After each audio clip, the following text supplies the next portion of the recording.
அரசு பள்ளியில் பணியாற்றி ஓய்வு பெற்றவர் ஒரு வயதானவர் 12ஆம் வகுப்பு மாணவர்களுக்கு அரசியல் பாடத்தை பற்றி விளக்கிக் கொண்டிருந்தார். அதை அவருடைய பேரன் பேத்திகள் கவனித்துக் கொண்டிருந்தனர். இரவு வீடு திரும்பியதும் குழந்தைகள் கேட்டனர், தாத்தா, நீங்கள் காலை அரசியல் பற்றி அந்த 12ஆம் வகுப்பு மாணவர்களுக்கு கூறினீர்கள். எங்களுக்கும் அரசியல் தெரிந்தாக வேண்டாமா? எங்களுக்கும் சொல்லுங்கள். தாத்தா சிரித்தபடி, உங்களுக்கு புரியுமா என்று தெரியவில்லை.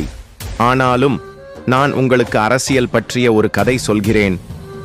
கதை இப்படி தொடங்குகிறது. முன்பொரு காலத்தில் வலம்புரி என்றொரு நாடு இருந்தது. அந்த நாட்டில் மொத்தம் 39 சிறு நாடுகள் இருந்தன. அவற்றில் ஒரு பகுதியில் வடநாடு நாசியில் நரேந்திரன் ஆட்சி செய்து வந்தான்.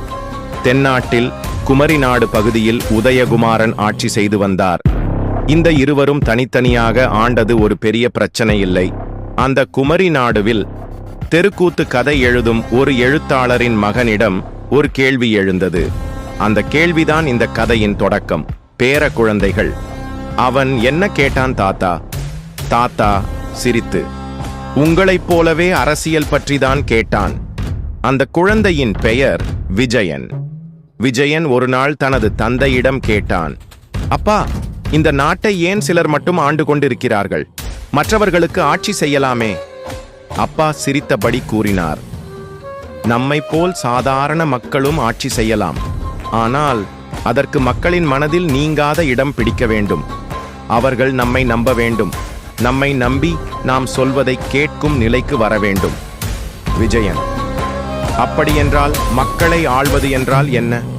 அப்பா, மக்களை ஆள்வது என்பதற்கு பலரும் தவறாக பொருள்படுத்துகிறார்கள்.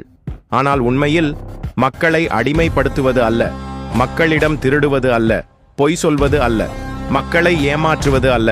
நான் எப்படி உன்னை என் மகனாக பாதுகாக்கிறேன், அதேபோல் மக்களையும் பாதுகாப்பதுதான் உண்மையான ஆட்சி. மக்களுக்கு ஆளுமை தேவையில்லை, நல்ல தலைவன்தான் தேவை. அந்த வார்த்தைகள் விஜயனின் மனதில் ஆழமாக பதிந்தன. அவன் வளர்ந்தான், பெரியவனானான். மக்களின் நம்பிக்கையை பெற என்ன செய்ய வேண்டும் என யோசிக்கத் தொடங்கினான். அந்த சமயத்தில் அவன் அப்பா நடத்திய தெரு கூத்து நாடக குழுவில் முக்கிய கதாபாத்திரம் செய்தவர் ஒருவர் மரணமடைந்தார். குழு கடனடியில் சிக்கியது. வேலை வாய்ப்பு இழந்தவர்கள் பரிதவித்தனர். அந்த நேரத்தில் விஜயன் அந்த கதாபாத்திரத்தை ஏற்று நடிக்க விரும்பினான். அப்பாவிடம் கேட்டான், அப்பா, அந்த கதாபாத்திரத்தை நான் ஏற்று நடிக்கலாமா? அப்பா, உனக்கு நாடகம் பற்றி ஒன்றும் தெரியாது. அதற்கு நீ பொருத்தமாக இருக்க மாட்டாய். நான் நினைத்தது, நீ நன்றாக படித்து முன்னேறுவாய். ஆனால் நீ நாடகத்தில் நடிக்கிறேன் என்று சொல்கிறாய். விஜயன், இல்லை அப்பா, ஒருமுறை என்னை நம்புங்கள். நிச்சயமாக இது சரியாக வரும். அப்பா, சரி, உனக்கு ஒரு வாய்ப்பு. சென்று நடிக்க முயற்சி செய். தொடரும். மீண்டும் அடுத்த பாகத்தில் சந்திப்போம்.